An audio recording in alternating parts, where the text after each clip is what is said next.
निकल करके आया है। देखिए, सौरभ राज बेहड़ का जो मामला है मेरे बेटे का,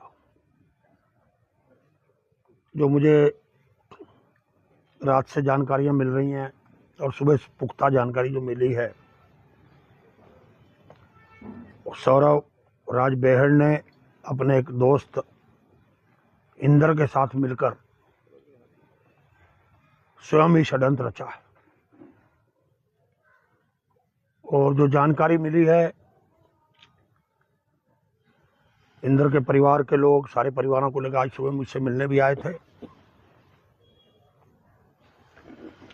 इंदर को उसने कहा कि मेरे साथ कुछ करा दो, कोई घटना। अच्छा होता इंदर हमें बता देता, गौरव को बता देता, तो शायद ये नौबत नहीं आती, आज इतनी हमारी छीछा लेदर नहीं होती। और ये जो कुछ हुआ है बहुत अच्छा नहीं हुआ है। जो भी सौरभ ने किया है उसके लिए मैं सारे समाज से, पूरे अपनी पार्टी से, अपने शुभ चिंतकों से, चाहे वो भाजपा के हों, चाहे सपा के हों, चाहे जो और दलों के लोगों ने इसमें जो सहानुभूति दिखाई, जो मेरी मदद की, उनसे मैं माफ़ी चाहता हूँ।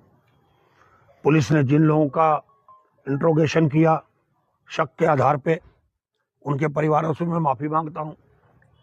मैंने जो प्रदर्शन धरना किया, जो तैयारी कर रहा था, पूरे प्रदेश के मुख्यमंत्री जी तक ने मदद की, हमारी पार्टी के भी सर्वोच्च प्रभारी से लेकर सारे पार्टी के सीनियर विधायकों तक से ने मेरे प्रति सहानुभूति दिखाई कि हम साथ हैं। पर मुझे नहीं पता था कि मेरा अपना ही सिक्का खोटा निकलेगा और वो अपने घरेलू कारणों से इतना बड़ा मामला करेगा। उसके घरेलू मामले थे पत्नी के साथ, आपसी अगर कोई मतभेद थे तो उसको हमें बताने चाहिए थे, हम उसका कोई न कोई रास्ता निकालते, जबकि हमने उसको शादी के बाद ही अलग कर दिया था, वो अलग रहने लग गया था। और जो भी उसने मुझसे मांगा, मैंने उसका जो हक था उसको भी मैंने बहुत समय पहले दे दिया था, जो उसका अधिकार मेरे साथ था। उसने मुझे कितनी दी थी, इसका कारण मेरा लगाव थोड़ा बहुत रहता था, आता जाता था। और उसने जो कर्म किया वो माफी योग्य नहीं है। मैं उससे अपने संबंध अब हमेशा के लिए खत्म करता हूं। मैं उसके साथ अब नहीं उसको अपना सकता। उसने मेरी समाज में छवि खत्म की है, मुझे उसने बर्बाद किया है, लोगों की नजरों में मुझे उसने गिराया है, खत्म किया है। जिस आदमी ने सेवा की, उतराई की, एक आवाज पे हजारों लोग इकट्ठे हो गए, दलगत नाइतीपुर से उठ के।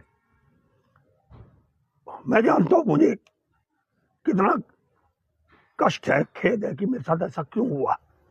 ऐसा मैंने कोई कर्म किया होगा जो इसकी सजा मुझे मिल रही है।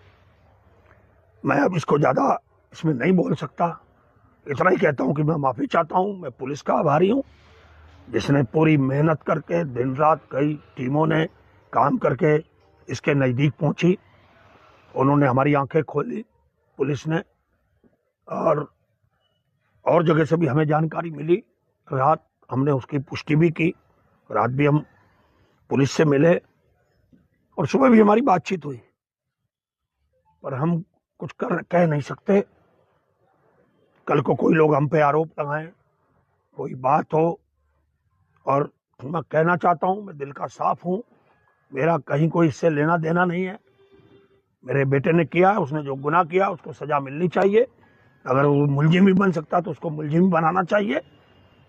मेरा कहीं भी इसमें कोई नहीं है। और मैं जो सजी कड़ी से कड़ी सजा है इनको मिलनी चाहिए। उसके दोस्त के साथ मिलकर जो खेला, उसका दोस्त बताएगा कि उसने ऐसा क्यों किया। हमसे उसकी बात नहीं हो पा रही है और उसके परिवार के लोग मिले थे। पर मैं कभी भी सौरभ बेहड़ को माफ नहीं कर पाऊंगा। पहले भी मुझसे अलग रहता था कई सालों से, वो भी कारण घरेलू थे, समाज के लोग जानते हैं, सारे लोग जानते हैं। पर मैं अब ज्यादा नहीं कहना चाहता। जो मेरे बेटे ने कर्म किया उसको मैं माफ नहीं कर सकता। और जनता से मैं इसकी सार्वजनिक रूप से, अपने साथियों से, शुभचिंतकों से, सभी लोगों से जिन्होंने मेरी मदद की, मैं उन सबसे माफी मांगता हूं। मैडम जी, जो तहरीर दी गई है वो क्या आप ही के परिवार की तरफ से दी गई है? क्योंकि पूर्व में आपके परिवार की तरफ से तहरीर नहीं दी गई थी पुलिस को। गौरव की बहड़ की तरफ से दी गई थी कि ऐसी ऐसी घटना हुई है, उसको कुछ लोगों ने मारा है। एक सिंपल ही जानकारी हमने, क्योंकि हम 3 दिन से दे नहीं पाए थे, वो हमने कल पुलिस को पहुंचा दी थी शाम को ट्रांजिट कैंप थाने में। पर हम चाहते हैं कि कोई कार्रवाई ना हो तो अच्छा ही है इसमें। जब हमारा सिक्का ही खोटा है तो हम किसी को क्यों कोई इसमें भागीदार बने। किसी और को जो है इसमें शामिल नहीं किया जाना शामिल चाहिए, कार्रवाई नहीं होनी चाहिए। सबको माफ कर देना चाहिए।